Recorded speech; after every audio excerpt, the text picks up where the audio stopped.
In today's video, I'm going to teach you how to indent text in Google Sheets. If you want to make the text in your spreadsheet look cleaner or easier to read, adding indentation can be a simple and effective formatting trick. This is especially useful when you want certain entries to appear visually nested, grouped, or slightly offset from other content in the sheet.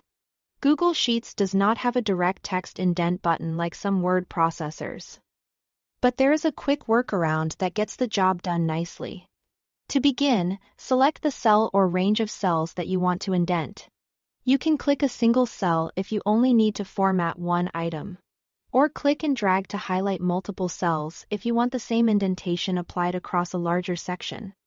It's a good idea to make sure you are selecting exactly the cells you want before moving on, since the formatting will be applied only to the highlighted area. Next, go to the top menu and click Format. From there, move to Number and then choose Custom Number Format.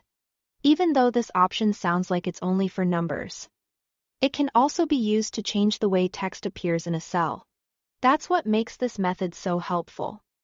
Once the Custom Number Format box opens, click into the text field and type a few spaces, followed by the @ symbol.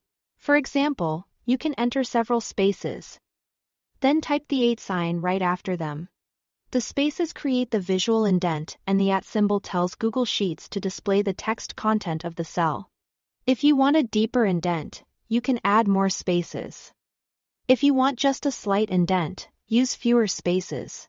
This gives you a little flexibility depending on how you want the sheet to look. After that, click Apply.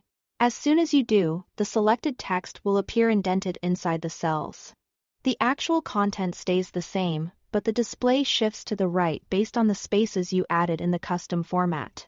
This is a useful formatting technique when you want to improve organization without changing the data itself. It can help make categories, sub-items, or labeled rows easier to distinguish at a glance. Thanks for watching.